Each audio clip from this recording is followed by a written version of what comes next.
Break के बाद रुक करेंगे बुलेटिन की ओर। इस बुलेटिन में हम बात करेंगे मध्य प्रदेश और छत्तीसगढ़ की खबरों पर, जहां बात करेंगे बालाघाट की, जहां किसान की बेटी ने एग्रीकल्चर से पीएचडी कर किया नाम रोशन, और दिखाएंगे भिलाई में कैसे बनाई गई अस्थायी नालियों से रहवासियों को करना पड़ रहा परेशानी का सामना। आगे चर्चा करेंगे दुर्ग की, जहां सामुदायिक स्वास्थ्य अधिकारी कर रहे बकाये वेतन की मांग। ऐसी तमाम खबरों पर हम विस्तार से करेंगे चर्चा। दिल में कुछ कर गुजरने की तमन्ना हो तो कोई भी मुश्किलें आड़े नहीं आती हैं। एक ग्रामीण क्षेत्र में रहने वाली आदिवासी किसान की बेटी ने ये कर दिखाया है, जिन्होंने एग्रीकल्चर से पीएचडी कर क्षेत्र का नाम रोशन किया। आपको बता दें कि बालाघाट जिले के ग्रामीण क्षेत्र नारंगी में रहने वाली किसान की बेटी योगिनी टेकाम कृषि महाविद्यालय जबलपुर से पीएचडी कर परसवाड़ा में एग्रीकल्चर विभाग में असिस्टेंट ऑफिसर के पद पर पदस्थ हुई हैं, जिसका परसवाड़ा आगमन पर ढोल बाजे और आतिशबाजी के साथ भव्य स्वागत किया गया। इस दौरान यागिनी और उसके परिजनों ने मीडिया से चर्चा में क्या कहा, आइए जानते हैं। जी, कहाँ के रहने वाले? मैं ग्राम नारंगी कोट सोनपुरी उपवा की रहने वाली हूँ। जो आज स्वागत हुआ है, जी क्या आयोजन है? जी, यहाँ पर अभी मेरा जो है पीएचडी कंप्लीट हुआ है और अभी मैं यहाँ पर परसवाड़ा में एग्रीकल्चर एक्सटेंशन ऑफिसर के रूप में यहाँ पे पदस्थ हूँ। इसलिए मामा जी लोगों ने सब मिलकर अभी स्वागत हुआ है यहाँ पर। मैम, आदिवासी समाज के लिए गौरवपूर्ण क्षण है, जी क्या कहना चाहेंगी आप, कैसा महसूस कर रही हैं? जी, मुझे बहुत अच्छा महसूस हो रहा है और मेरे जैसे जो भी लड़कियां हैं जो आदिवासी बैकग्राउंड से है या जो भी लड़कियां जो गांव में रहती है, वो कहीं ना कहीं ऐसा होता है कि घरेलू काम में ज़्यादा फंस जाती है, पढ़ नहीं पाती। तो मेरा उनसे देखा है कि वो पढ़े और फिर ज़्यादा से ज़्यादा पढ़े और आगे बढ़े और अपने गाँव का, अपने देश का नाम रोशन करें। आपका ग्रेजुएशन कहाँ से किया था आपने? मैंने ग्रेजुएशन जवाहरलाल नेहरू कृषि विश्वविद्यालय जबलपुर से किया है और अभी मतलब पीएचडी कंप्लीट हो गया है। किस विषय से हुआ है आपका PhD? Soil science and agricultural chemistry से। अच्छा, आपके गाइड कौन थे?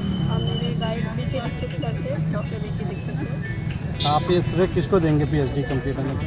मैं ये श्रेय अपने सबसे पहले तो अपने गाइड को देना चाहूँगी, डॉक्टर दीक्षित सर को। उन्होंने बहुत ही सपोर्ट किया है और मेरी पीएचडी कंप्लीट कराने में सहयोग प्रदान किया और मेरे वहाँ पर HOD doctor PS Kulhari sir और फिर बाकी स्टाफ और बाकी सर लोगों को मैं श्रेय देना चाहूँगी। जो आपने उपलब्धि हासिल की है, क्या इसमें आर्थिक कमी कभी महसूस हुई है आपको? जी, पापा थे तो पापा सब सपोर्ट कर देते। आपके पिताजी एक किसान है, एक किसान परिवार की बेटी इतनी बड़ी उपलब्धि हासिल कर रही है। जी, मम्मी है प्राइमरी टीचर है तो फिर वो हो जाता था सब मैनेज। पापा और मम्मी मिलकर मुझे आगे बढ़ने में हेल्प की। आपके इस पढ़ाई पे कोई शासकीय योजनाओं का कोई फ़ायदा? शासकीय मेरी पढ़ाई में जी मुझे नेशनल फेलोशिप मिली हुई है, पीएचडी में मिली थी, जो कि एनएससी की परसेंटेज बेसिस पे मिलती है। तो मुझे मिला तो उससे भी फ़ायदा हो गया था मुझे। आपकी प्राथमिक शिक्षा कहाँ हुई है? प्राथमिक शिक्षा जवाहरलाल नेहरू नहीं प्राथमिक शिक्षा जवाहर नवोदय विद्यालय वाराश्रेणी बालाघाट से मैं 6 से 12 तक पढ़ी हूँ। युवाओं को क्या संदेश देना चाहेंगे आप? युवाओं को मैं संदेश देना चाहूँगी कि वो मेहनत करें, निरंतर प्रयास करने से सफलता ज़रूर मिलती है। Thank you. समाज की एक बालिका ने मतलब एक अच्छा मुकाम हासिल किया है, क्या कहना चाहेंगे आप? मैं यही कहना चाहूँगी कि हमारी भतीजी याग्नि टेकाम जो पीएचडी की उपाधि प्राप्त करके आई है, ऐसी है मतलब ग्रामीण क्षेत्र से पढ़ाई करके अपना मुकाम हासिल की है, पढ़ाई शिक्षा ग्रहण की है। ऐसी ही और आदिवासी बेटियां आगे निरंतर अपने मेहनत और लगन से मुकाम हासिल कर सकती हैं। इसके लिए मुझे बहुत खुशी है कि आगे ऐसी लड़कियां और शिक्षा ग्रहण कर सकती हैं। इसके लिए तो मैं अपनी बेटी को भी और जो सहयोग दिए हैं मेरे साथ वाले और मेरे परिवार के लोग और जो उनके प्रोफेसर लोग हैं, उनको बहुत बहुत धन्यवाद देना चाहते हैं। विषम परिस्थितियाँ के होते हुए भी मेरी बेटी ने बहुत बड़ी उपलब्धि प्राप्त की है अभी, और इसके लिए मैं सभी का आभार व्यक्त करती हूँ। जैसे कि आप एक शिक्षक भी हैं, तो और भी युवाओं को, समाज मैं को क्या यही संदेश चाहती देंगे हूँ उसमें? कि जैसे मेरी बेटी यानी बहुत बड़ी उपलब्धि प्राप्त की, इसी तरह गांव के कई लड़कियां जैसे पीछे रह जाते हैं, कई समस्या आती है उनके साथ, उससे जूझ नहीं पाते और आगे नहीं बढ़ पाते। उसके लिए मैं उनको ये कहना चाहूँगी कि वे हर परिस्थितियों का सामना करते हुए आगे बढ़ें और मेरी बेटी जैसे ही वो बढ़े। बहुत बड़ी उपलब्धि हासिल की है, क्या महसूस कर रहे हैं आप? हमें बहुत खुशी हुई। हमारी बेटी ने बहुत मेहनत से यह मुकाम हासिल किया है और आप सभी का सहयोग अच्छा रहा और आप सभी लोगों ने मिलकर हमारी बिटिया को शुभकामनाएं दी, इसके लिए मैं सभी को धन्यवाद देना चाहता हूँ। बालाघाट से सीनू संवाददाता विशाल महानंद की report. Bhilai Kohka housing board Vivekanand street में निगम द्वारा अस्थायी नाली व्यवस्था बनाई गई है, जिससे बारिश में पानी की निकासी हो सके, किंतु रहवासियों के मुताबिक नालियों में पाइप नहीं लगाने एवं घर की नींव के किनारे से नाली खोदे जाने व घर में कीड़े मकोड़े घुसने जैसी कई तरह की समस्या उत्पन्न हो रही है। बता दें, बीते दिनों बड़ी सीवरेज नाली को छोटी नाली में अटैच करने से महिलाओं ने आक्रोश जताया था। कुछ दिन पहले हुई बारिश में स्ट्रीट में जलभराव की स्थिति निर्मित हो गई थी। वार्ड पार्षद एवं भिलाई निगम सभापति गिरवर बंटी साहू ने कहा कि जल्द ही समस्या का स्थायी समाधान किया जाएगा। लेकिन पूरा सुविधा है, जब तक निगम प्रशासन ने जो बनाई नाली, लेकिन अभी तक अधूरा पड़ा हुआ है, इसके कोई कार्रवाई नहीं किया है। अभी तक उसमें पाइप डालने के लिए बोला था, लेकिन अभी तक कुछ भी नहीं किया है। सांप भी छुप पूरा घर में घुस रहा है और रोड में भी पूरा नाली का सफाई कुछ भी नहीं किया है। जो पार्षद के भी अवगत कराए हैं, उसका अभी एप्लीकेशन भी दिया है, लेकिन कुछ भी कार्रवाई नहीं कर रहा है। इस कारण से यहाँ पर बहुत असंतुष्ट प्राप्त पब्लिक जो है जी। अभी तो हमारे सामने भी यहाँ एक बार भी नहीं आए। अभी यहाँ पार्षद अभी देखा ही नहीं था, अपने वार्ड में आया नहीं इधर, कभी देखा नहीं, कभी बुलाते फिर भी नहीं आते यहाँ पार्षद जी भी यहाँ। कमल सिंह साकरे, सड़क नंबर 9, मकान नंबर 17। कि नगर निगम प्रशासन ने काम तो किया है, लेकिन उस काम को किया क्या है, सब कामों को बढ़ा दिया गया है। यहाँ घर के सामने हमारे आप देख रहे हैं कि पूरा तोड़ फोड़ कर दिया गया है। और अभी जो 2 दिन पहले पानी गिरा, उस पानी से पूरा कई सांप हमारे घर में निकले हैं और जब से तोड़े हैं बच्चे कई बार गिर गए हैं। खेलने के लिए मैदान नहीं, यहाँ बच्चे खेलते हैं और बदबू का सामना कर रहे हैं, है ना। सीना सर से निवेदन था तो उन्होंने कहा था कुछ पाइप की व्यवस्था करके हम लगाएंगे घर के सामने, लेकिन अभी तक कुछ भी नहीं हुआ है। और पूरा वहाँ जहाँ पे नाली हमारे पीछे लाइन में जहाँ खोदा गया, वहाँ पे लोगों के घर में पानी घुस गया रात में, है ना। नहीं, व्यवस्था की जा रही है, लेकिन हम लोगों के सब आपके सामने हैं। आप दिखाइए, हमारे जितने भी आस पड़ोस वाले हैं, हम लोग सब निरंतर बने हुए हैं, लेकिन स्थिति ये हो गई है कि हमारे घर के सामने से तोड़ दिया गया है। अगर नाली कायदे से व्यवस्थित तरीके से निकाला जाता, वो नहीं निकाल के ऐसी टेम्परेरी किया गया है। और मेरे घर के पीछे का आप एक बार लीजिए, मेरे पूरे नेह की खुदाई कर दी गई है। अगर मेरा घर क्रैक होता है, गिरता है, तो प्रशासन इसका जिम्मेदार होगा। ठीक है। मैं अवधेश सिंह, सड़क नंबर 9, विवेकानंद स्ट्रीट 9 और मकान नंबर 18। चले गए भैया, हम लोग बोले उस दिन पाइप डलवा दीजिए करके सर को, बोले कि हाँ आगे देखते हैं करके, डलवाए नहीं। इतना दिक्कतें आ रही हैं, पूरा जो है कि नींव में पानी भर रहा है, घर में सांप बिच्छू घुस रहा है। ये तो निगम को हम लोग टैक्स देते हैं, ये तो निगम की है। हाँ, निगम को देखना चाहिए कि क्या परेशानी क्या है। हम लोग इतना दौड़े हैं, इतना किए हैं, तो भी से कुछ नहीं हुआ हमारे लिए। और पूरा बरसात बाकी है, अभी बरसात अभी चालू हो रहा है।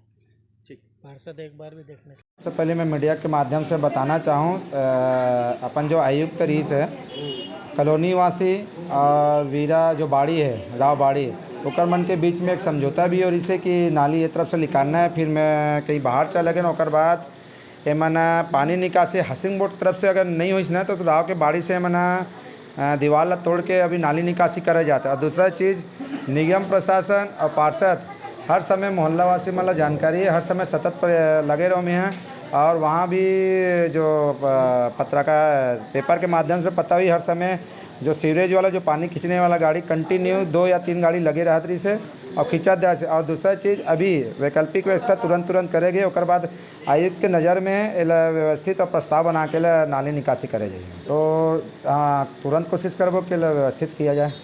भिलाई से सीनू संवाददाता लोकेश साहू की रिपोर्ट।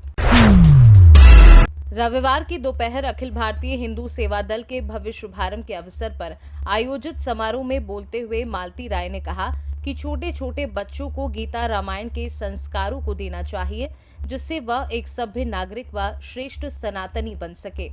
इस अवसर पर रायगढ़ छत्तीसगढ़ से पधारे संरक्षक महामंडलेश्वर रामपुरी दास जी ने युवाओं को जोश दिलाते हुए कहा कि अपनी संस्कृति के लिए स्वयं को ही खड़ा होना होगा। इस अवसर पर उन्होंने अपनी एक कविता का भी पाठ किया, जिस पर देर तक तालियां बजती रहीं।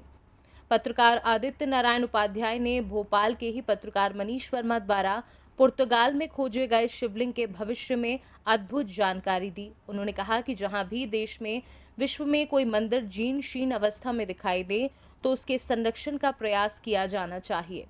वहीं वरिष्ठ साहित्यकार पत्रकार विवेक राम गोपाल शर्मा ने सनातन संस्कृति के रंगों, पकवानों और रहन सहन को गौरव के साथ अपने का आवाहन किया और नारों के साथ जमकर तालियां बटोरी। भोपाल से सीनू संवाददाता मनीष वर्मा की रिपोर्ट। दुर्ग कोतवाली थाना में देर शाम विश्व हिंदू परिषद बजरंग दल ने बड़ी संख्या में प्रदर्शन किया। दरअसल गौवंश का कटा हुआ सिर गिरधारी नगर एरिया में मिलने से हड़कंप मच गया। जानकारी मिलते ही विश्व हिंदू परिषद बजरंग दल की कार्यकर्ताओं भारी संख्या में दुर्ग कोतवाली थाने का रुख किया एवं आरोपी की पतासाजी कर सख्त कार्यवाही की मांग की। बता दें कि प्रदर्शनकारियों पर पुलिस द्वारा लाठीचार्ज की जानकारी भी मिली है। एक दिन पहले भी मोहन नगर थाना क्षेत्र अंतर्गत गाय पर धारदार हथियार से वार करने की घटना सामने आई थी। क्षेत्र में हुई इस निंदनीय घटना से दुर्ग में हिंदू संगठन काफी आक्रोशित नजर आ रहा है। वहीं आज विश्व हिंदू परिषद बजरंग दल द्वारा जोरदार धरना प्रदर्शन किया जा रहा है। ऐसी है कि जिहादी मानसिकता के लोगों के द्वारा खुलेआम गिरधारी नगर में भीड़ भाड़ के जगह में मोहल्ले वासियों के सामने वहां पर एक बच्चे गौ माता के बच्चे के सर मिलता है और सरासर दिखता है कि वो किसी जिहादी मानसिकता के लोगों द्वारा काटा गया है। उसको लेके पुलिस प्रशासन को तुरंत त्वरित कार्रवाई करते हुए हम लोग यहाँ लेके आए, प्रशासन के सामने सुपुर्द किया और सुपुर्द करने के बाद आज सर्व हिंदू समाज यहाँ उपस्थित है और सर्व हिंदू समाज आह्वान करता है कि अगर आगे आने वाले 2 से 3 दिन के अंदर प्रशासन अगर आरोपी को नहीं ढूंढती है तो विश्व हिंदू परिषद बजरंग दल सर्व हिंदू समाज के साथ दुर्ग बंद का आह्वान करता है। विश्व हिंदू परिषद बजरंग दल दुर्ग जिला संयोजक सौरभ देवांगन। 6 बजे के लगभग में सूचना मिली कि गिरधारी नगर में अज्ञात वामपंथी द्वारा सर को फेंका गया गौवंश के बछड़े का। यहाँ पे क्या हाल उसके बाद? यहाँ पर शांतिपूर्वक हम लोग आए थे अपना आवेदन देने के लिए और सर को लेके आए थे। वहाँ पर पुलिस को आने में लगभग आधा घंटा लग गया था। हम लोग खुद लेके यहाँ पर सर लेके आए, लेकिन कोई कार्रवाई नहीं। अभी यहाँ पर लेके आए तो बोल रहे मेडिकल होगा। अब मेडिकल का वेट करते हैं क्या होगा, लेकिन पुलिस वाले लाठीचार्ज कर दिए हमारे कार्यकर्ताओं के ऊपर। हाँ, मैं प्रिंस का से राष्ट्रीय सुरक्षा प्रदेश अध्यक्ष। दुर्ग से सीनू संवाददाता लोकेश साहू की रिपोर्ट। दुर्ग में सामुदायिक स्वास्थ्य अधिकारी 2 माह से लेकर अधिकतम 15 माह तक कार्य आधारित वेतन भुगतान की मांग को लेकर प्रदर्शन कर रहे हैं। प्रदर्शनकारियों ने बताया कि प्रत्येक माह की 15 तारीख को शासन द्वारा वेतन भुगतान करने का आदेश है, किंतु आज पर्याप्त पीएलपी भुगतान नहीं होने से सामुदायिक स्वास्थ्य अधिकारियों के समक्ष आर्थिक तंगी की समस्या उत्पन्न हो गई है। साथ ही कहा कि अधिकारियों को उनके मूल निवास जिले में स्थानांतरण हेतु आवेदन किया गया था, जिस पर संज्ञान नहीं लिया जा रहा है। भोज कुमार देशमुख है। मैं दुर्ग जिले से स्वास्थ्य केंद्र परिसर में पदस्थ हूँ, क्षेत्र प्रकोष्ठ का जिला संयोजक हूँ। हम लोग 3 सूत्री मांग को लेकर आज धरना प्रदर्शन कर रहे हैं। हम ये चरणबद्ध तरीके से स्टार्ट किया था। हमने सबसे पहले ऑनलाइन कार्य बंद किया ताकि ग्रामीण सेवाएं ठप न हो, हम उनको सेवाएं प्रदान करते रहे। साथ में सरकार हमारी मांगें सुने भी, और इसमें हमारी 3 मांगों में से मुख्य मांग ये है कि पहला ये है कि हमारे जो कार्य आधारित वेतन होता है जिसका 20 तारीख तक देने का शासन का आदेश है, लेकिन अभी तक 6 महीने हो गए हैं, कई जिलों में 1 साल भी हो गए उनको, उनका वेतन मिला नहीं है। अब सोचिए कि बिना वेतन के हमारा सबसे मतलब निजी जीवन कैसे प्रभावित हो रहा है, हमारा पारिवारिक जीवन प्रभावित हो रहा है। दूसरा ये है कि स्थानांतरण नीति, हमारे स्वास्थ्य कर्मचारियों में ज़्यादातर महिलाएं हैं जो कई बार 2 साल के बीच में केसेस बहुत सारे सुनने में आए, उसमें बलात्कार, मर्डर के 2-3 हमारे क्षेत्र में पीड़िता रह चुकी हैं। तो उनके सुरक्षा के लिए हम चाहते हैं कि उनको निजी ट्रांसफ़र के लिए एक नीति लागू किया जाए ताकि वो आपस में अपने अपने गृह जिला में जाकर आपसी ट्रांसफ़र कर सके, या फिर 8 किलोमीटर के दायरे में हमको गृह निवास करने के लिए जगह प्रदान किया, मतलब 8 किलोमीटर का दायरा तय किया जाए कि हम अपना वहाँ होम बना के रह सकें। और तीसरा और मुख्य मांग ये है कि हमारे एक सीएचओ साथी है जिसने यही कार्य आधारित प्रोत्साहन राशि की मांग करने पर उनको गलत एलिगेशन लगाकर कलेक्टर को गलत भ्रमित संदेश देकर सीएमएचओ के द्वारा उनको निलंबन कर दिया गया, जो अपने कार्य से निलंबित हो गया। तो हम मांग करते हैं कि उसके लिए जांच टीम बनाया जाए, उनका सही जांच किया जाए और जो दोषी है उसको उचित कार्यवाही कर हमारे साथी का बहाली करने सबसे हमारे मुख्य तीनों हैं। अगर ये आंदोलन हमारा अगर कोई सुनते नहीं है, हमारी मांगों पर जो ध्यान नहीं दिया जाएगा, यह आंदोलन उग्र होगा। साथ ही हमारे छत्तीसगढ़ प्रदेश स्वास्थ्य कर्मचारी संघ के अन्य कर्मचारी कैडर भी हमारे इस आंदोलन में कूद पड़ेंगे। उसके पश्चात सारी जिला अस्पताल की सेवाएँ बेकार हो जाएगी, उसका पूरा जिम्मेदार हमारा संघ। आपका नाम बताओ? मेरा नाम भोज देशमुख है, मैं जिला संयोजक दुर्ग से सीनू संवाददाता लोकेश साहू की रिपोर्ट। फिलहाल के लिए बुलेटिन में बस इतना ही। वक्त एक छोटे से ब्रेक का। ब्रेक के उस पार हम आपको और भी तमाम बड़ी खबरों से करवाएंगे रूबरू।